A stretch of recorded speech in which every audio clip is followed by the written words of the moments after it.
Voilà, bonjour à ceux que je n'ai pas encore eu l'occasion de saluer tout à l'heure, et je vous invite encore à prier. Oui, notre Dieu, notre Père, nous voulons te rendre grâce pour ce trésor immense qu'est la Bible, ta parole, parole de Dieu, parole qui agit en nous, parole que le Saint-Esprit accompagne pour que tu accomplisses ton œuvre en nous par ton esprit. Nous te rendons grâce parce qu'ainsi nous pouvons te connaître, connaître ton œuvre de salut.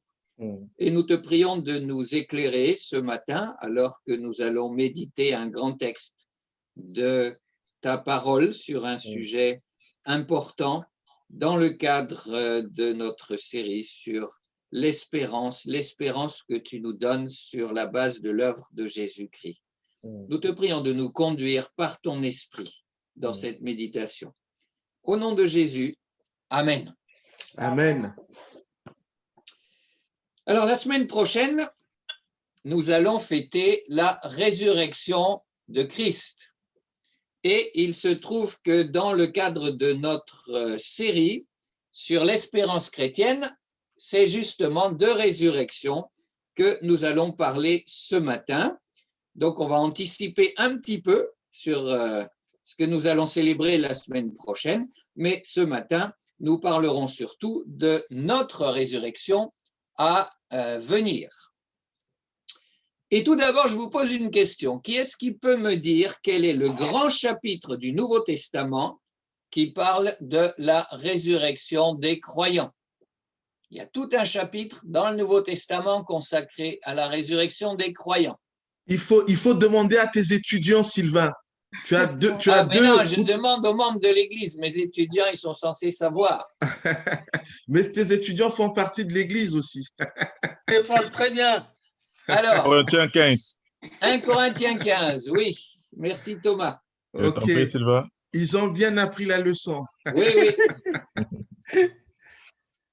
Bon, alors nous allons parcourir ce texte par section et nous commençons donc au début dans 1 Corinthiens 15, les versets 1 à 11. 1 Corinthiens 15, versets 1 à 11. Frères et sœurs, je vous rappelle l'évangile que je vous ai annoncé, que vous avez reçu et auquel vous demeurez attachés. C'est par cet évangile que vous êtes sauvés si vous le retenez tel que je vous l'ai annoncé. Autrement, vous auriez cru en vain. Je vous ai transmis comme un enseignement de première importance ce que j'ai moi-même reçu. Christ est mort pour nos péchés conformément aux Écritures. Il a été mis au tombeau. Il est ressuscité le 3e jour comme l'avaient annoncé les Écritures. Il est apparu à Pierre, puis aux 12. Après cela, il a été vu par plus de 500 frères à la fois, dont la plupart vivent encore aujourd'hui. Quelques-uns d'entre eux seulement sont morts. Ensuite, il est apparu à Jacques, puis à tous les apôtres. En tout dernier lieu, il m'est apparu à moi comme à un enfant né après terme. Oui, je suis le moindre des apôtres. Je ne mérite pas de porter le titre d'apôtre puisque j'ai persécuté l'Église de Dieu. Ce que je suis à présent, c'est à la grâce de Dieu que je le dois. Et cette grâce qu'il m'a témoignée n'a pas été inefficace. Loin de là, j'ai peiné à la tâche plus que tous les autres apôtres. Non pas moi, certes, mais la grâce de Dieu qui est avec moi. Bref, que ce soit eux ou que ce soit moi, voilà le message que nous proclamons et voilà aussi ce que vous avez cru. Il y a des éléments incontournables de la foi chrétienne, des doctrines qui ne sont pas négociables. Ôtez l'un de ces éléments et vous n'avez plus la foi chrétienne. Nier une de ces doctrines, c'est se situer en dehors de la foi chrétienne. Parmi ces éléments fondamentaux de la foi chrétienne figure la résurrection de Christ. Paul l'a mentionné au verset 4 que nous venons de lire. Et l'apôtre Paul va raisonner à partir de cette doctrine pour évoquer la résurrection des croyants à venir. Car à Corinthe et dans d'autres parties du monde gréco-romain, il y avait des gens qui se disaient chrétiens et qui mettaient pourtant en doute l'idée de la résurrection. Cela s'explique par le fait que dans le monde grec, les écoles de pensée philosophique considéraient que la matière était mauvaise et que le salut pour les êtres humains consistait en ce que l'âme emprisonnée dans le corps matériel s'échappe de ce corps, de sorte que l'être humain devienne un pur esprit, sans corps. Aussi, Paul, lorsqu'il avait prêché l'évangile à Athènes, avait rencontré la moquerie au moment où il avait annoncé que Christ était ressuscité et que nous allions ressusciter aussi. Alors, il ne faut pas s'imaginer que le commun des mortels dénigrait la matière et que tout le monde pensait cela. Mais c'était la manière de penser des intellectuels du monde grec, et certains dans les églises étaient fascinés par l'enseignement des maîtres philosophes, et c'était en particulier le cas à Corinthe. Certains donc cherchaient à accommoder la foi chrétienne au mode de pensée du monde dans lequel ils vivaient. D'où la tentation d'élaborer un christianisme qui laisse de côté la doctrine de la résurrection. C'est ce qui a conduit Paul à mettre les choses au point ici de manière développée. Ça a conduit Paul à préciser quel est l'enseignement de Dieu sur la question de la résurrection. Alors de nos jours aussi, la résurrection est niée par bien des théologiens modernistes. Ce n'est pas par mépris du monde matériel et du corps. Dans notre culture, ce mépris n'est plus de mise, bien au contraire. On assiste plutôt dans notre culture à un culte du corps. C'est pour d'autres raisons que des théologiens protestants modernes nient la résurrection de Christ. C'est généralement parce que ces gens ne croient pas que Dieu intervienne de manière miraculeuse dans les affaires de ce monde. Et donc, ils ne croient pas à la résurrection de Christ, ils ne croient pas à la nôtre non plus. Ainsi, ce chapitre reste crucial dans notre culture moderne. Alors, poursuivons la lecture dans 1 Corinthiens 15, au verset 12 à 18. Or, si nous proclamons que Christ est ressuscité, comment quelques-uns parmi vous peuvent-ils prétendre qu'il n'y a pas de résurrection des morts? S'il n'y a pas de résurrection des morts, alors Christ, lui non plus, n'est pas ressuscité. Et si Christ n'est pas ressuscité, notre prédication n'a plus de contenu. Et votre foi est sans objet. Elle ne sert à rien. Il y a plus. S'il est vrai que les morts ne ressuscitent pas, nous devons être considérés comme de faux témoins à l'égard de Dieu. En effet, nous avons porté témoignage que Dieu a ressuscité Christ. Mais s'il est vrai que les morts ne ressuscitent pas, il ne l'a pas fait. Car si les morts ne peuvent pas revivre, Christ non plus n'est pas revenu à la vie. Or, si Christ n'est pas ressuscité, votre foi est une illusion et vous êtes encore sous le poids de vos péchés. De plus, ceux qui sont morts unis à Christ sont à jamais perdus. Donc, Paul affirme dans un premier point que Christ est ressuscité et il argumente à partir de ce fait historique.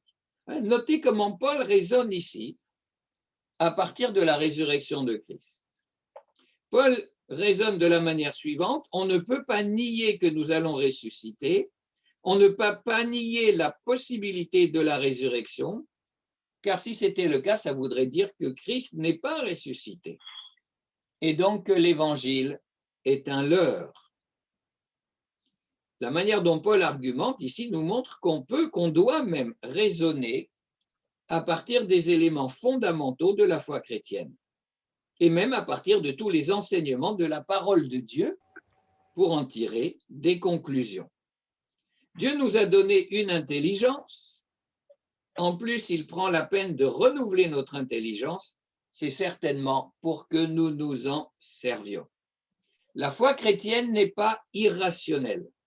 Les déductions logiques que l'on peut tirer à partir des enseignements bibliques sont valides et importants. Donc, Paul part de la résurrection de Christ pour en tirer des conclusions. Pour ce qui nous concerne, nous aussi, nous allons ressusciter. Alors, notez bien aussi à quel point la résurrection de Christ est centrale pour la foi chrétienne. Verset 14, si Christ n'est pas ressuscité, notre prédication n'a plus de contenu, votre foi est sans objet. Verset 17, si Christ n'est pas ressuscité, votre foi est une illusion et vous êtes encore sous le poids de vos péchés. Verset 18, et de plus, ceux qui sont morts unis à Christ sont à jamais perdus. De même, notre espérance pour l'avenir est centrale pour notre foi. Verset 19, si c'est seulement pour la vie présente que nous avons mis notre espérance en Christ, nous sommes les plus à plaindre des hommes. Notre espérance pour l'avenir, au-delà de cette existence présente, est centrale pour la foi chrétienne. Et cette remarque s'éclaire du fait que la vie est difficile pour tout le monde, notamment dans les circonstances actuelles avec cette pandémie. À certains égards aussi, la vie est encore davantage difficile pour le chrétien. Non seulement les maux qui atteignent les autres hommes ne lui sont pas épargnés, mais le chrétien est celui qui entre par la porte étroite. Le chrétien est appelé à marcher à contre-courant du monde qui nous entoure, de bien des manières. Et ce n'est pas facile de marcher à contre-courant. Le chrétien est appelé à lutter contre ses mauvais penchants, contre les désirs par lesquels d'autres se laissent mener. Et cela peut valoir aux chrétiens le rejet, parfois même la persécution.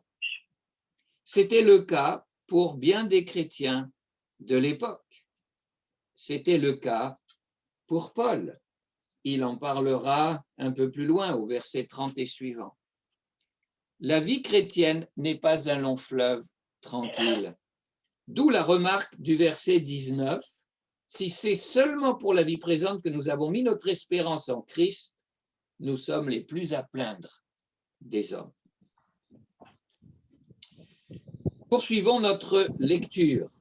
1 Corinthiens 15, versets 20 à 22. Mais en réalité, Christ est bien revenu à la vie et comme les premiers fruits de la moisson, il annonce la résurrection des morts. Car tout comme la mort a fait son entrée dans ce monde par un homme, la résurrection vient aussi par un homme. En effet, de même que tous les hommes meurent du fait de leur union avec Adam, tous seront ramenés à la vie du fait de leur union avec Christ. La résurrection de Christ est comparée ici aux premiers fruits de la moisson, ce qu'on appelle les prémices. Selon la loi de Moïse, ces premiers produits récoltés devaient être offerts à Dieu en signe de reconnaissance pour la moisson qui allait suivre. Alors ici, l'idée est la suivante. Les premiers fruits annoncent le gros de la moisson qui va suivre. De même, la résurrection de Christ annonce la résurrection de tous les croyants, la résurrection de tous ceux qui sont unis à lui et qui viendra un jour. Donc Christ est ressuscité comme les premiers fruits de la moisson. Il annonce la résurrection des morts. Il s'agit des croyants. Notre espérance de la résurrection à venir n'est pas fondée sur une simple idée, sur une hypothèse intéressante ou sur un simple désir de survie. Notre espérance est fondée sur un fait objectif, sur un événement historique. Christ est ressuscité le dimanche 5 avril de l'an 33. Alors, certains pensent que c'était plutôt le 9 avril de l'an 30. Plus vraisemblablement, à mon avis, c'était le dimanche 5 avril de l'an 33. Et cet événement historique est la garantie de notre espérance. Comme les premiers fruits annoncent la moisson qui va suivre, la résurrection de Christ annonce celle de tous les croyants. De plus, les premiers fruits de la moisson sont de même nature que le gros de la moisson qui va suivre. De même, notre résurrection sera semblable à celle de Christ. Ceux qui sont unis à Christ passeront par la même expérience que lui du fait de leur union à lui. Ils ressusciteront comme Christ est ressuscité. Et donc la résurrection de Christ est paradigmatique pour la résurrection des croyants. Celle des croyants sera semblable à celle de Christ. Sa résurrection est un modèle qui sera reproduit par notre résurrection. Nous ressusciterons comme lui.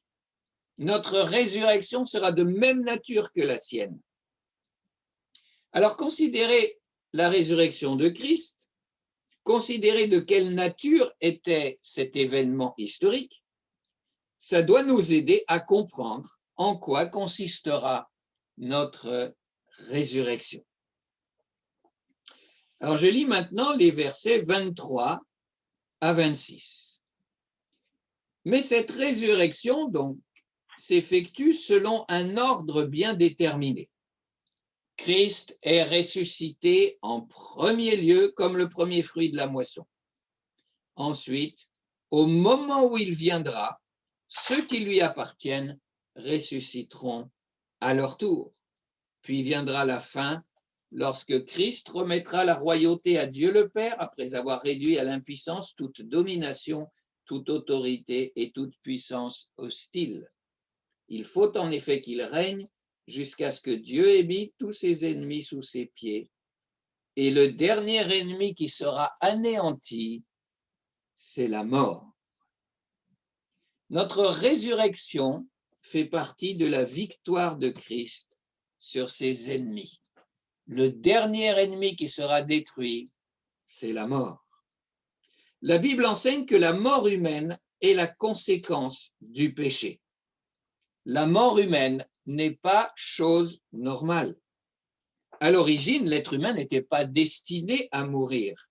Il avait accès à l'arbre de la vie dans le jardin d'Éden. La mort est la conséquence, la sanction du péché, car le salaire du péché, c'est la mort. Le péché appelle la mort pour sa sanction. Et c'est pourquoi Adam et Ève ont été chassés du jardin d'Éden après avoir désobéi à Dieu.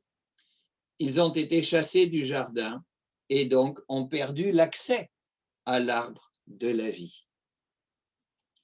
À la croix, Jésus a payé pour les fautes de ceux qui mettent leur foi en lui. En mettant notre foi en Christ, nous obtenons donc la délivrance de la condamnation à mort.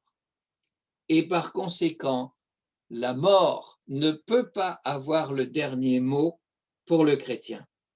Notre résurrection est la conséquence logique de la mort de Christ pour payer pour nos fautes. La victoire sur la mort a été acquise à la croix. Et cette victoire sera consommée au retour de Christ. À ce moment-là, nous ressusciterons. Et alors, comme l'écrit Paul, le dernier ennemi sera anéanti, la mort ne sera plus. On peut cependant se poser une question. Pourquoi devons-nous passer par la mort physique si notre condamnation a été levée grâce à la mort de Jésus à notre place? Oui, c'est vrai, nous allons mourir, sauf si le Seigneur revient avant notre mort. La croix ne nous épargne pas la mort pour l'instant. Paul lui-même le souligne dans l'Épître aux Romains, au chapitre 8 et au verset 10. Romains 8, verset 10. Si Christ est en vous, votre corps reste mortel à cause du péché, mais l'esprit est source de vie parce que vous avez été justifiés. Notre corps demeure mortel pour l'instant à cause du péché. Le péché qui a fait survenir la mort humaine, la mort physique. La mort est la conséquence du péché en ce sens. Et nous subissons cette conséquence comme tous les hommes. La mort de Christ ne nous épargne pas pour l'instant la mort physique.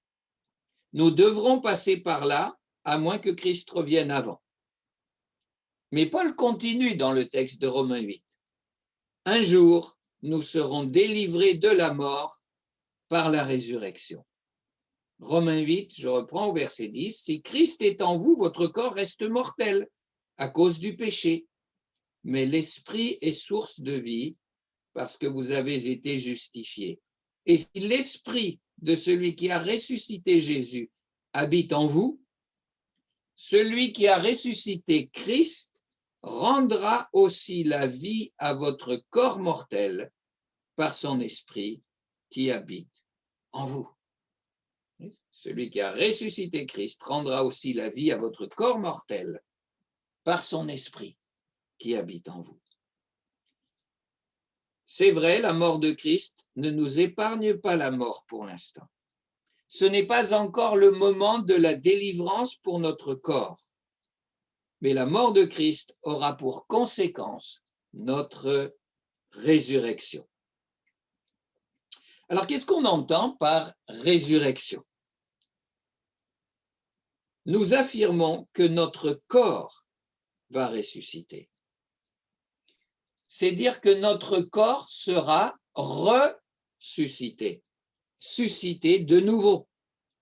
La résurrection n'est pas le don d'un autre corps que celui que nous avons maintenant, mais c'est le corps que nous avons maintenant qui nous sera rendu, qui sera ressuscité, qui sera suscité à nouveau.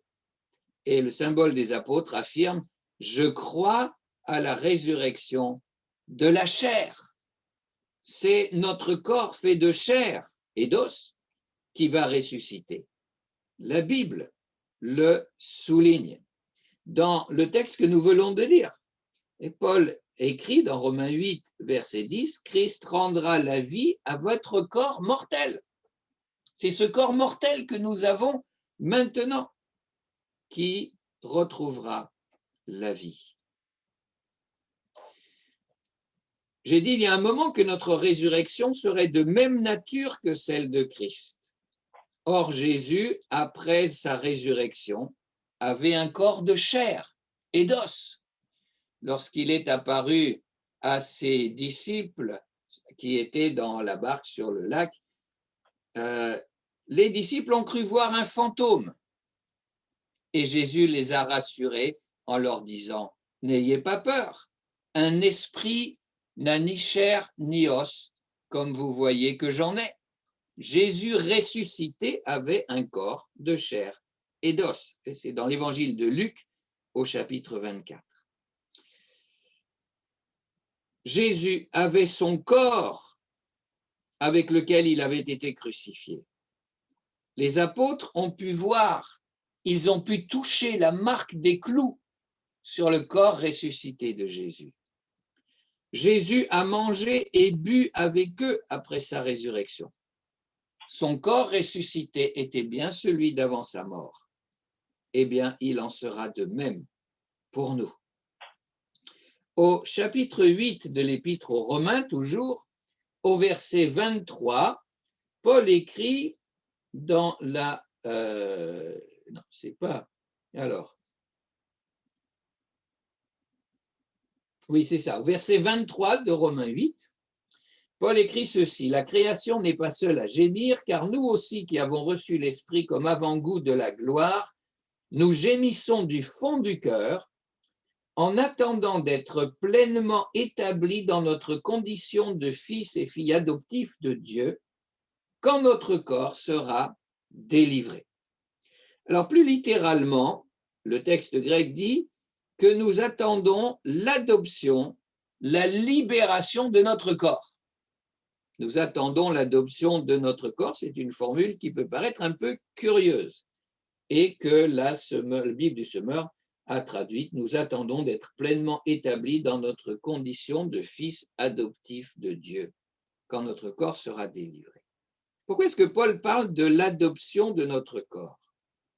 En tout cas, il dit, nous attendons l'adoption, la libération de notre corps. Donc, c'est encore une fois le corps que nous avons aujourd'hui qui aura part à la résurrection. Pourquoi est-ce que Paul parle d'adoption de notre corps? Je ne vais pas vous le dire tout de suite, j'y reviendrai dans un instant. Mais ce que je veux souligner dans un premier temps, c'est que c'est bien le corps que nous avons maintenant qui doit ressusciter. Dans l'épître aux Philippiens, Paul est encore plus clair. C'est au chapitre 3 et au verset 21. Philippiens 3, 21. Car il s'agit de Christ, transformera notre corps misérable pour le rendre conforme à son corps glorieux par la puissance qui lui permet aussi de tout soumettre à son autorité. Christ transformera notre corps misérable. C'est ce corps misérable que nous avons maintenant qui va ressusciter, comme c'est le corps que Jésus avait avant sa mort, qui est ressuscité. Et donc, il y a une certaine continuité entre notre corps actuel et le corps avec lequel nous allons ressusciter. Le corps avec lequel nous allons ressusciter, c'est le corps que nous avons aujourd'hui, mais qui sera transformé et rendu semblable au corps glorieux de Christ. Donc, il y a continuité, mais il y a aussi discontinuité. Notre corps ne sera pas laissé tel qu'il est aujourd'hui. Il sera transformé. Ce corps qui aujourd'hui est misérable sera rendu glorieux. Le changement, la transformation de notre corps, la discontinuité est particulièrement soulignée dans notre texte de 1 Corinthiens au chapitre 15. Et donc, nous poursuivons la lecture dans 1 Corinthiens 15. Je reprends la lecture au verset 35. 1 Corinthiens 15, versets 35 à 36. Mais demandera peut-être quelqu'un comment les morts ressusciteront-ils? Avec quel corps reviendront-ils à la vie? Insensés que vous êtes. Dans la nature, la graine que vous semez ne peut reprendre vie qu'après être passée par la mort. Lorsque vous faites vos semailles, vous ne mettez pas en terre le corps que la plante aura quand elle aura poussé, mais une simple graine, un grain de blé par exemple, ou quelque autre semence. Lorsqu'on sème une semence, la plante qui pousse ensuite vient de la graine qui a été semée. Donc il y a une continuité entre la graine qui a été semée et la plante qui en germe. En même temps, la plante est différente de la graine. Il en est de même de notre résurrection. Il y a à la fois continuité et discontinuité entre le corps ressuscité et le corps que nous avons maintenant. C'est le même corps, mais qui passera par une transformation profonde. Alors, en quoi consiste le changement par lequel notre corps va passer? De quelle nature sera la transformation de notre corps? Paul indique une première différence dans 1 Corinthiens 15, au verset 42 et 43. Il en va de même pour la résurrection. Lorsque le corps est porté en terre, comme la graine que l'on sème, il est corruptible et il ressuscite incorruptible. Semé infirme et faible, il ressuscite plein de force et glorieux. Notre corps est aujourd'hui corruptible, faible, infirme. Il sera rendu incorruptible, plein de force, glorieux, nous dit Paul. Et Paul évoque encore ce point au verset 51 à 55. 51 à 55, voici, je vais vous révéler un mystère. Nous ne passerons pas tous par la mort, mais nous serons tous transformés. En un instant, en un clin d'œil, au son de la trompette, car lorsque cette trompette retentira, les morts ressusciteront pour être désormais incorruptibles. Tandis que nous qui serons vivants, si nous sommes vivants, nous serons changés. En effet, ce corps corruptible doit se revêtir d'incorruptibilité et ce corps mortel doit se revêtir d'immortalité. Lorsque ce corps corruptible aura revêtu l'incorruptibilité, que ce corps mortel aura revêtu l'immortalité, alors se trouvera réalisée cette parole de l'Écriture: la victoire totale sur la mort a été remportée. Notre corps est aujourd'hui sujet à la maladie, aux blessures, aux infirmités, au handicap, au virus, au vieillissement et finalement à la mort. Notre corps sera délivré de tout ce qui l'affaiblit, de tout ce qui l'ampute d'une partie de ses moyens, de tout ce qui nous cause de la souffrance. Notre corps sera délivré de tout cela. Et en premier lieu, il sera délivré de la mort. Notre corps ressuscité sera en parfaite santé, plein de vigueur, en pleine possession de tous ses moyens, à son meilleur, mieux encore qu'au moment de notre plus belle jeunesse, au meilleur de sa forme. C'est ce que Paul appelle l'adoption, la délivrance de notre corps en Romains 8. Nous avons été adoptés par Dieu comme ses enfants. Mais des enfants de Dieu ne doivent pas souffrir. Des enfants de Dieu ne doivent pas être sujets à la maladie, aux infirmités, à l'affaiblissement de leurs capacités, au vieillissement, à la mort. Ça ne va pas avec notre statut d'enfant de Dieu. Nous avons été adoptés par Dieu comme ses enfants. Un jour, nous aurons un corps qui sera tout à fait en accord, qui siera tout à fait à notre statut d'enfant de Dieu. Nous aurons un corps d'enfant du grand roi de toute la terre. Un corps qui ne sera plus sujet à la maladie, aux infirmités, à l'affaiblissement, au vieillissement, à la mort, parce que nous sommes enfants de Dieu. Paul apporte une deuxième précision en 1 Corinthiens 15 et au verset 44. Ce que l'on enterre, c'est un corps doué de la seule vie naturelle. Ce qui revit, c'est un corps littéralement spirituel, un corps dans lequel règne l'Esprit de Dieu. Aussi vrai qu'il existe un seul corps doté de la seule vie naturelle, il existe aussi un corps littéralement spirituel, la Semeur a traduit un corps régi par l'Esprit. Littéralement, notre corps ressuscité sera spirituel. Alors on pense spontanément que spirituel, ça signifie immatériel, mais c'est erroné.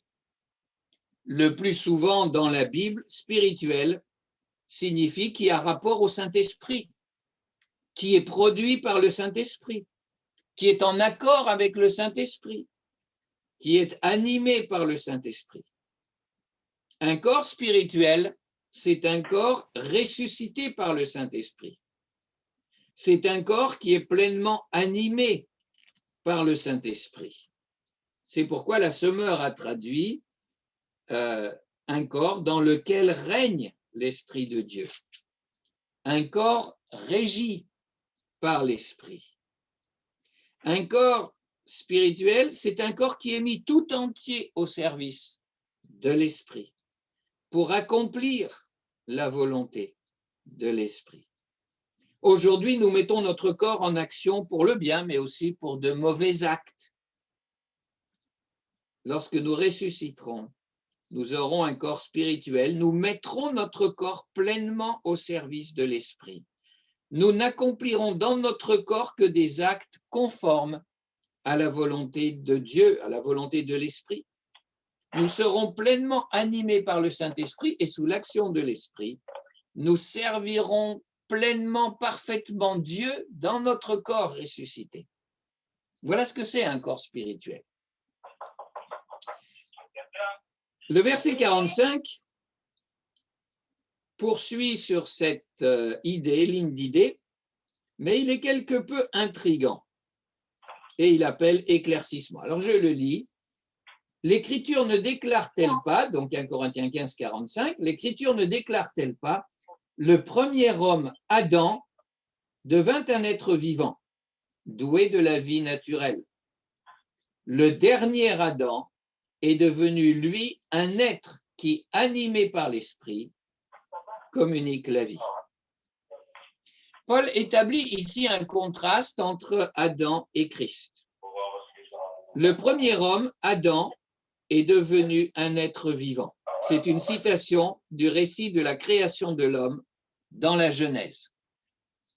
Le dernier Adam, c'est une manière de désigner Christ, le dernier Adam est devenu littéralement un esprit communiquant la vie. La Semeur a traduit un être qui, animé par l'esprit, communique la vie. Littéralement, le texte dit un esprit qui communique la vie. Qu'est-ce que cela signifie? Que veut dire l'apôtre lorsqu'il écrit que Jésus est devenu un esprit? Mais il veut certainement dire ceci. Jésus, après avoir reçu comme Adam et comme nous tous une forme de vie naturelle, la forme de vie qu'il avait par son incarnation et qu'il avait jusqu'à sa mort, Jésus a reçu par sa résurrection une autre qualité de vie. Et c'est l'Esprit qui l'a animé de cette autre qualité de vie. L'Esprit de Dieu qui a ressuscité Jésus lui a communiqué une autre qualité de vie. Jésus est entré dans une nouvelle forme de vie humaine, de qualité bien supérieure par sa résurrection. Et non seulement Jésus est entré dans cette nouvelle forme de vie humaine, c'est ce que Paul veut dire quand il dit que Jésus est devenu esprit, il a reçu cette forme de vie spirituelle nouvelle, par l'esprit, cette forme de vie par l'esprit. Mais en plus, Paul dit que Jésus est devenu esprit communiquant la vie. Cette forme de vie nouvelle qu'il a reçue par sa résurrection, grâce à l'action du Saint-Esprit, il lui est aussi donné de la communiquer à d'autres, à ceux qui lui appartiennent. Ainsi, Jésus nous fera un jour participer à cette nouvelle qualité de vie qu'il a reçue. Lui en premier lieu à sa résurrection. Et donc Jésus ressuscitera notre corps par son esprit qu'il a lui-même ressuscité. Jésus rendra notre corps spirituel comme le sien, c'est-à-dire il lui conférera cette nouvelle qualité de vie par le Saint-Esprit. Voilà quelle est l'idée de Paul dans ces versets 46 et suivants. Nous aurons part à la même qualité de vie que Jésus, une qualité de vie céleste, spirituelle. Je lis les versets 46 à 48. Ce qui vient en premier lieu, ce n'est pas ce qui appartient au règne de l'esprit. C'est ce qui appartient à l'ordre naturel. Ce qui appartient au règne de l'esprit ne vient qu'ensuite. Le premier homme, donc Adam, formé de la poussière du sol, appartient à la terre. Le second homme appartient au ciel. Or, tous ceux qui ont été formés de poussière sont semblables à Adam qui a été formé de poussière. De même aussi, ceux qui appartiennent au ciel sont semblables à celui qui appartient au ciel, à Christ. Nous appartenons au ciel. Nous sommes citoyens du royaume des cieux si nous avons mis notre foi en Christ. Et donc, nous aurons part à la même qualité de vie spirituelle, à la même qualité de vie céleste que Christ ressuscité. nous aurons part à la même qualité de vie que Jésus. Qualité de vie céleste, qualité de vie spirituelle, c'est-à-dire communiquée par l'Esprit. Mais tout comme le corps de Jésus ressuscité était bien matériel, de chair et d'os, le corps avec lequel nous ressusciterons ne sera pas immatériel. Dire qu'il sera spirituel ne signifie pas qu'il sera immatériel, mais cela signifie qu'il aura part à cette qualité de vie nouvelle dans laquelle Jésus est entré par sa résurrection.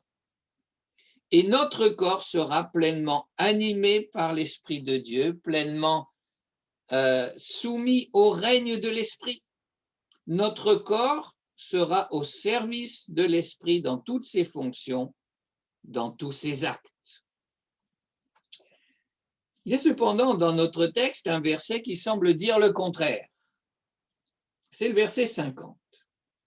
Ce que je dis, frères et sœurs, c'est que notre corps de chair et de sang ne peut accéder au royaume de Dieu.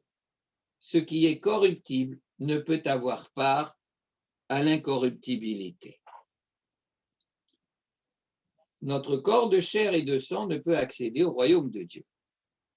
Alors couramment, on comprend ce verset comme s'il indiquait que notre corps ressuscité ne serait pas fait de chair et de sang, donc que notre corps ressuscité serait immatériel. Mais faire dire cela à ce texte, le comprendre comme cela, c'est entrer en contradiction avec les affirmations que nous avons vues précédemment. Notre corps ressuscité, c'est le corps que nous avons maintenant, ce corps matériel qui va ressusciter.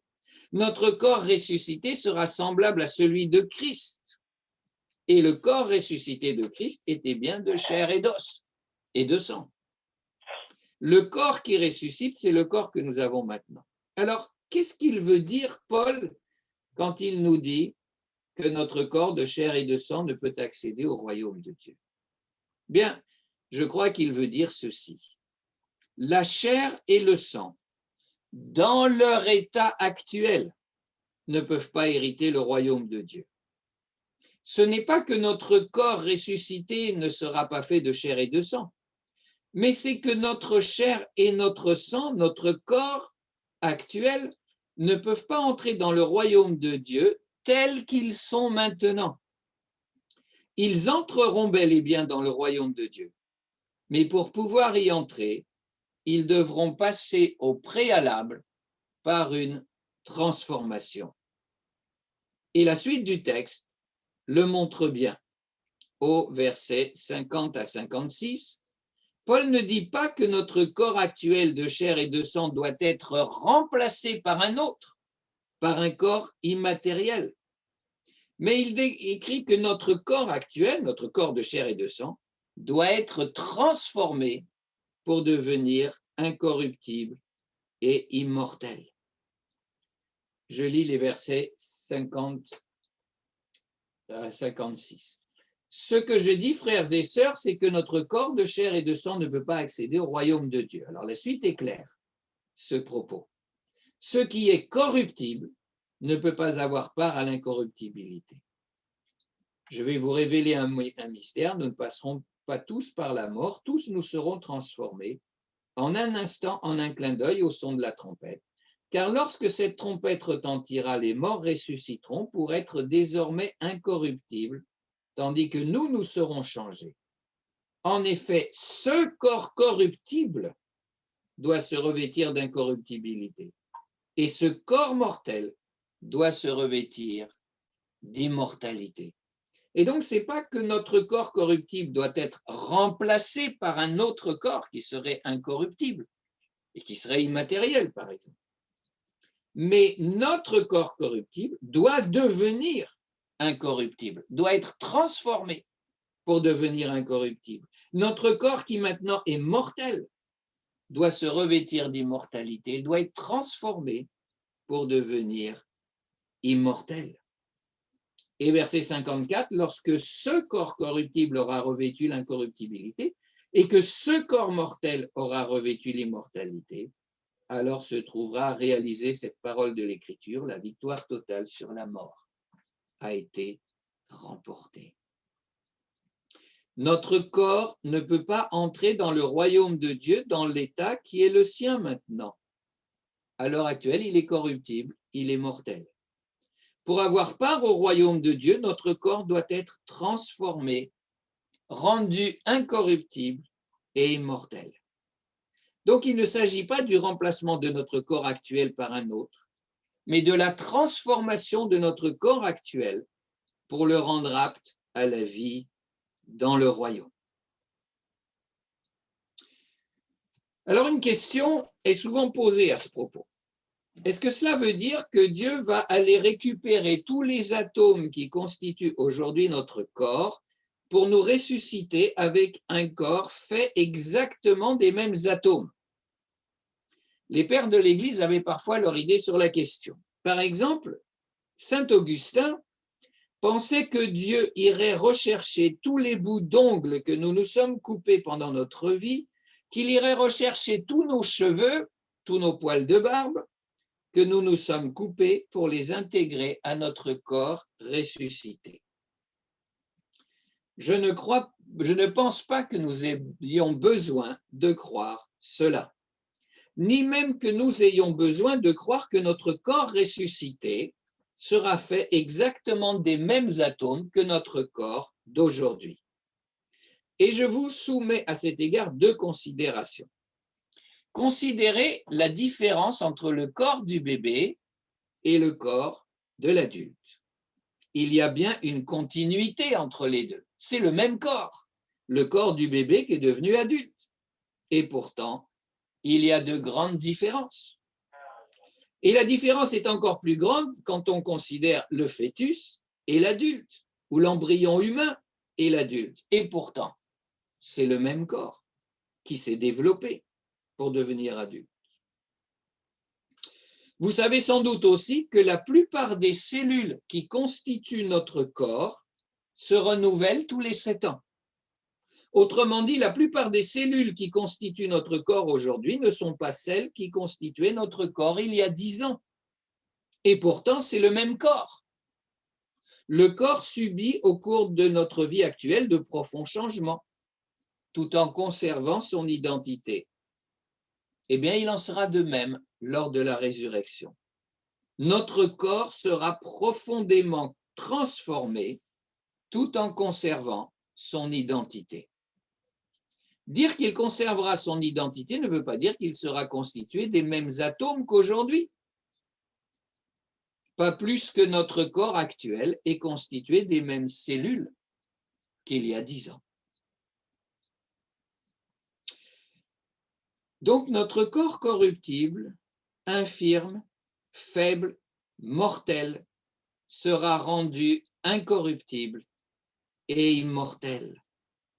Et alors, écrit l'apôtre Jean dans ce texte de l'Apocalypse qui a été lu tout à l'heure, Dieu essuiera toute larme de leurs yeux. La mort ne sera plus. Il n'y aura plus ni deuil, ni plainte, ni souffrance. C'est cela l'enjeu. C'est cela notre espérance. Au verset 19 de notre texte, Paul écrivait que si c'est seulement pour la vie présente que nous avons mis notre espérance en Christ, nous sommes les plus malheureux de tous les hommes. Le chrétien vit dans la perspective de la résurrection et de l'éternité. Et il y a là une grande différence par rapport aux gens de ce monde qui ne vivent la plupart du temps que pour l'existence présente. Mais si nous devons ressusciter, alors cette perspective doit orienter les décisions que nous prenons dans cette existence présente. Cette perspective doit déterminer nos choix de vie, notre style de vie. Notre espérance de la résurrection engage toute notre vie.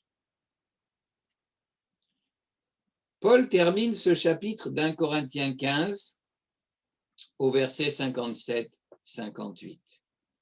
Mais loué soit Dieu qui nous a donné la victoire par notre Seigneur Jésus-Christ.